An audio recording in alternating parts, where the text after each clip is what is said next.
we can get through this.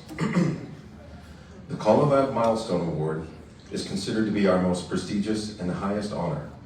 It is awarded through a unanimous decision by Color's Executive Committee, after examining the recipient's submitted qualifications utilizing 5 criteria. It's worth mentioning that not all submissions are approved, and some are submitted multiple times for discussion before being awarded.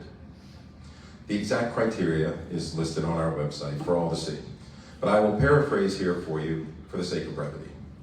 A milestone recipient is considered to be an outstanding and significant leader within the square dance activity, to have given selflessly to the activity as a whole, setting aside personal gains and rewards for the betterment of others. Words like high standards, broad influence, standing the test of time are hallmarks of the recipient of this award. I'll add perseverance and overcoming obstacles to the benchmarks as well. During Color's 50-year existence and with thousands of members to its credit, only 75 milestones have been awarded to date. And during my research to write this, I've probably read over half of the speeches given to them. You can find them online if you'd like to try it as well. Tonight's recipient will join the ranks of past winners, the likes of Gardner Patton, Carl Sims, and Jim Hilton. I can sense that for some of you, that wasn't the list of names you were expected. Let me further explain and remind you that while awarded by Color, the award recognizes excellence towards the square dance activity as a whole. That means thinking outside of your bubble and perhaps recognizing folks you may not have had a lot of personal knowledge about. Carl Sims is the main reason square dancing exists in Japan. Gardner Patton was responsible for digitizing thousands of documents over countless years to help preserve square dancing's legacy for future generations. And the only name that you probably recognize is Jim Hilton because it's over those knobs that you all turn all over the place.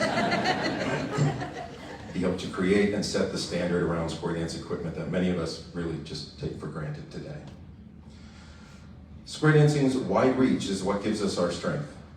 We have clubs that cater to couples, singles, youth, gay, and every combination therein.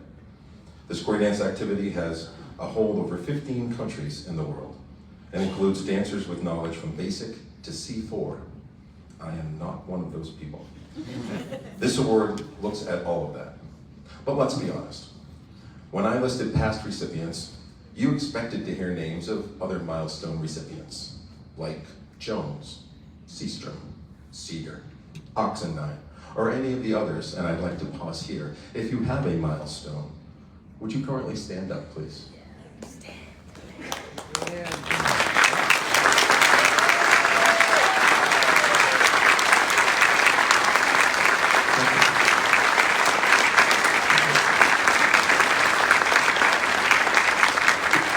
All right, you can sit down, you've had your moment. Who's the next one?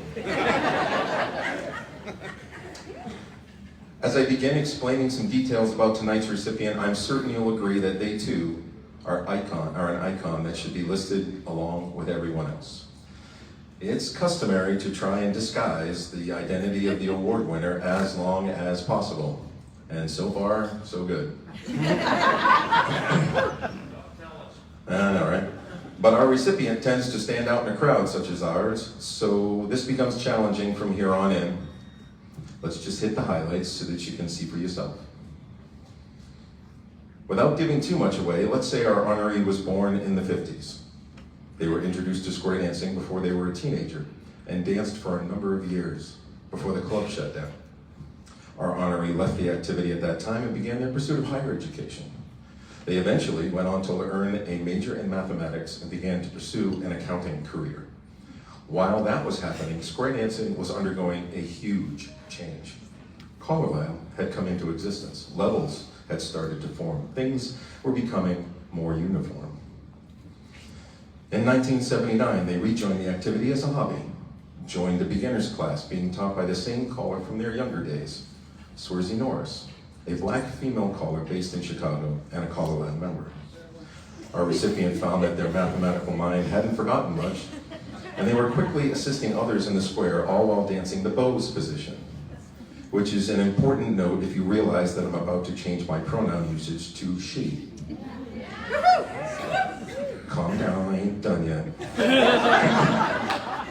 Swarzy told our honoree to study up and come to the club level dance in a few days. 3 weeks later, she went to the state convention in Michigan, happy to be dancing at the plus level until she noticed people in her group dancing in the advanced room, which, true to form, ticked her off.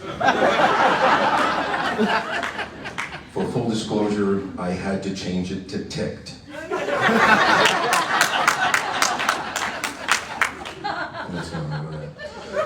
She decided then and there that she would only sit out by choice, not due to the lack of knowledge. This began her intense studying, and to summarize for you, she ended up learning through C1 so that she could dance at the highest level offered at the Milwaukee National Convention, which was good, except they had flyers for C2, 3, and 4, which meant more studying. She completed that studying and was dancing C4 all within the first year of returning to the activity. Yeah, that's what I said. During this time, she realized that maybe she could actually call this stuff and not just dance it. When she asked Swarzy about it, Swarzy was smart enough to assist and mentor her, helping her start down a path that we are all so thankful she stayed on.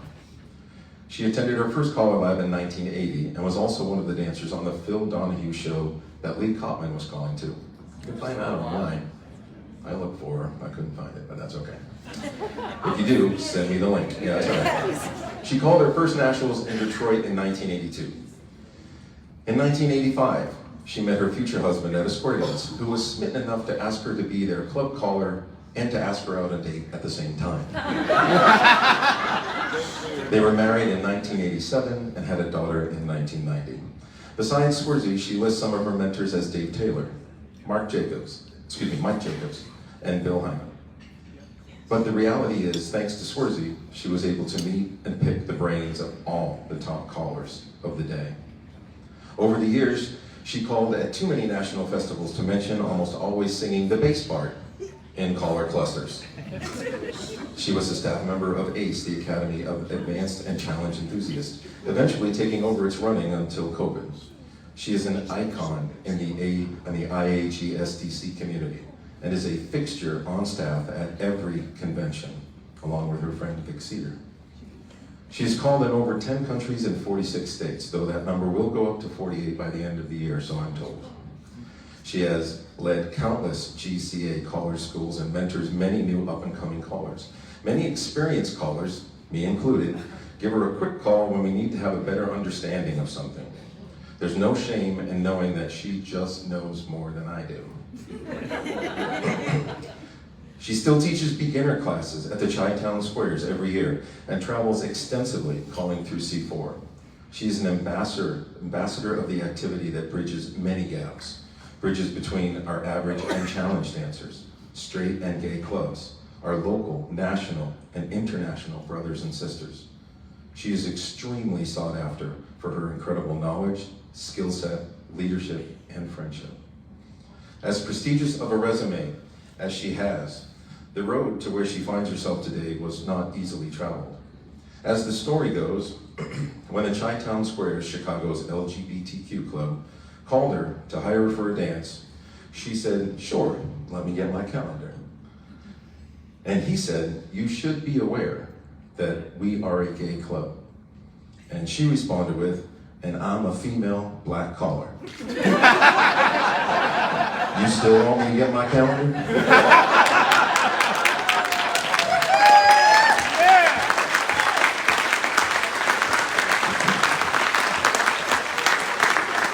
The resume and achievements I've shared with you would be impressive for any caller. For that caller to also be female and black is literally unheard of, except in this one miraculous instance. Her love of this activity and of the people within it gave her the strength to endure hardships and obstacles that most of us will never understand nor comprehend. To excel to the heights she has reached should be an inspiration of what can be done with enough will to succeed, and I know it has inspired many to take up the activity and the microphone. Her achievements and success embody the spirit for which the Milestone Award was created. She goes by many names: Mom, Sandra, either the good or evil twin, depending on the day. But as long as you know your ding-dang definition, she will always be there to entertain, educate, and assist in any way she can. Ladies and gentlemen, with the assistance of her husband, Albert, it is my honor to present Colorad's highest honor, the Milestone Award, to a lady who is still from the south side of Chicago, Sandie Bryant.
Would you like to say something besides that you're going to get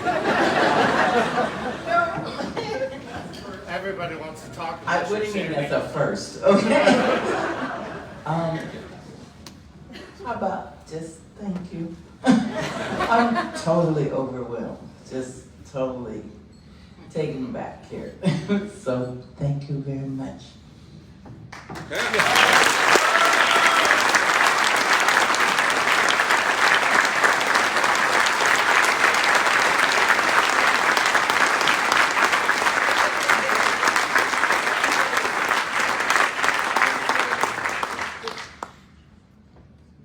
thank Ted and offer congratulations to the recipient. Thank you.